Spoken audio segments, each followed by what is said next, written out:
Hi everyone, my name is Solian and I'm going to explain about the important fundamentals of Buddhism, Theravada Buddhism, which is the Buddha's original teachings. And before I start, I just want to let you know something about my background. I've been a Theravada Buddhist since 1988. I've been practicing Vipassana since 1988 and Samatha meditation since 1999. So, and I realized through all these years that there are many Buddhists, not only in Malaysia, but many people around the world, many Buddhists around the world, don't really know much about Buddhism. They could be beginners, they could be veteran Buddhists, because they don't read or they don't know the right books to read, or there are those who are searching to know more about Buddhism. They're not Buddhists, but they want to be Buddhists and they want to know more, and who don't know what books they should read. So my video is meant for all these people, and I hope that this video will help them understand more about Buddhism. So I'm going to start off today with the first teaching of the Buddha after he became enlightened. He taught the first sermon, which is known as the Dhammacakkapavattana Sutta, or the Four Noble Truths, or the Wheel of Suffering. So what are these Four Noble Truths?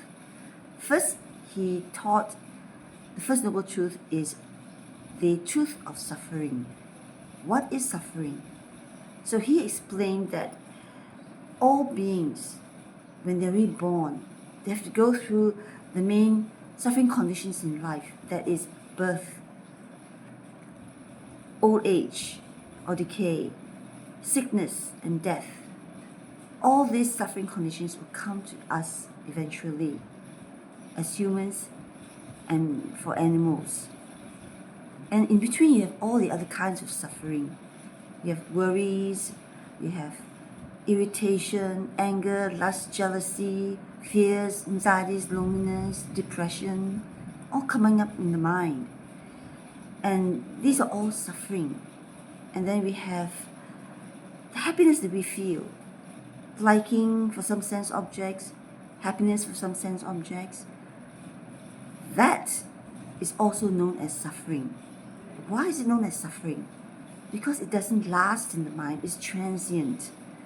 It's impermanent happiness, impermanent liking, impermanent joy.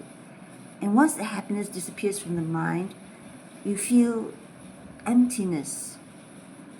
You feel dissatisfaction until the next craving or desire comes.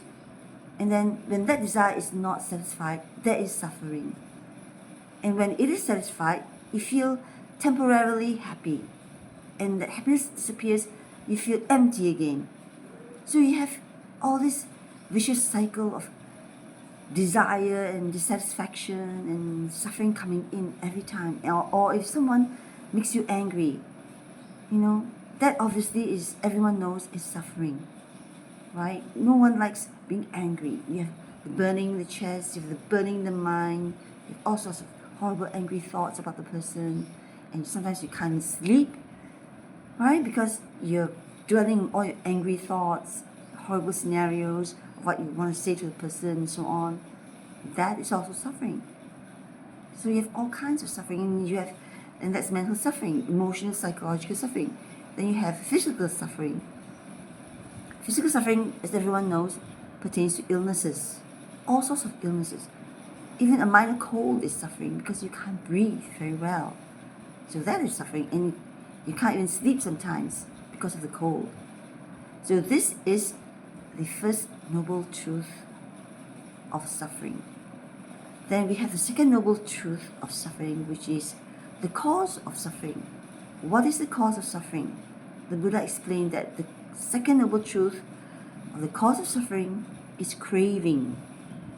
We crave for all sorts of things, for happiness, to have a great career, to fall in love, to get happily married, have a family, to travel abroad, to have ice cream, even the desire to wake up in the morning, to live your life, to do all things you want to do for that day, comes from craving. And when that is not satisfied, you can't do the things you want to do for the day, you have suffering. Right? So this is the cause of suffering, craving, constant desires arising in the mind that are sometimes satisfied, sometimes not satisfied, and all leads to suffering.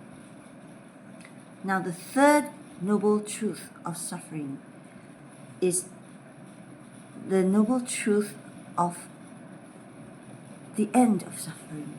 What is the end of suffering in Theravada Buddhism? The end of suffering pertains to Nibbana. Nibbana is not a physical place. It is a supramundane portal in the mind that Buddhists who meditate and practice vipassana meditation, they attain to in the mind. So when you cross this portal, you will have extinguished, destroyed all craving, all evils in the mind. Lust, greed, hatred, anger, loneliness, fear, depression, all of these are destroyed. There's no more suffering in the mind, no more craving, nothing. So it is Nibbana. It is the end of all suffering, and there is no more rebirth. It is this craving force in the mind of all beings that causes rebirth, that we are born again and again. So when you destroy all craving upon the attainment of Nibbana, you destroy all evils, you will not be reborn. So that is Nibbana, and it is what the Buddha called an unconditioned, asankata in Pali, unconditioned mental state in the mind. And no one knows what Nibbana feels like. It definitely must be extremely, supremely blissful. That's my view. But no one really knows, because no one has attained to Nibbana except the Buddha. Okay? So now, the fourth noble truth is the path leading to the cessation of suffering. What is this path leading to the cessation of suffering, or the end of all suffering? This path is called the Noble Eightfold Path. In Pali, it's called Majjhima Patipada, or the middle way, or the path of moderation. Now, there are 8 components in this Noble Eightfold Path that when a Buddhist practices it well every day of his life, in every situation, no matter how trivial, no matter how major, he practiced all these components, he will gradually destroy his evils in the mind and attain to Nibbana. Now, I'm not going to explain on these 8 components in Noble Eightfold Path in this tutorial, but I'll explain it in the next tutorial. Okay, and my tutorials are on every Monday. So this is the end of my first tutorial, which is the 4 Noble Truths, and I hope you'll find it useful. And if it helps you and you'll find it useful, please like, please share, and please subscribe. It's free. Thank you.